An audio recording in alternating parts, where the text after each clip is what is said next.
একটা ছোট্ট গ্রামে থাকত ৮ বছরের এক ছেলে, সন্তু। হাসিখুশি দৌড়ঝাঁপ করতে ভালোবাসত সে। কিন্তু গ্রামের অন্য বাচ্চাদের থেকে তাকে আলাদা করত একটি জিনিস, তার পাখি। পাখিটার নাম ছিল ময়না। কালো চকচকে পালক, হলুদ ঠোঁট আর মিষ্টি কণ্ঠস্বর।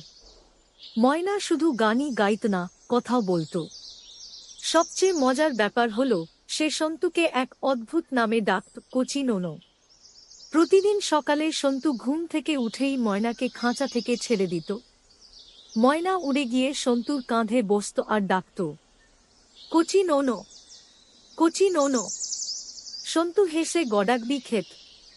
একদিন দুপুরে গ্রামে একটা মেলা বসল। সন্তু ময়নাকে নিয়ে গেল সেখানে।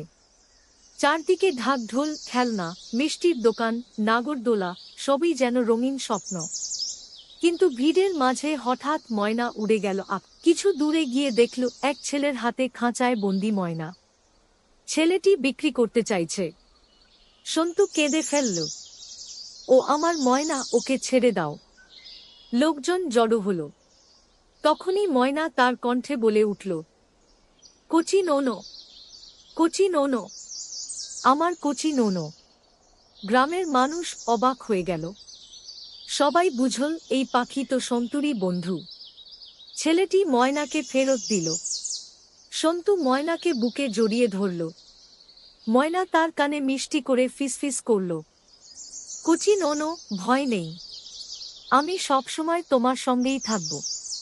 সেই দিন থেকে গ্রামে সবাই জানল, সন্তু আর ময়না শুধু ছেলে আর পাখি নয়, তারা একে অপরের প্রাণের সাথী।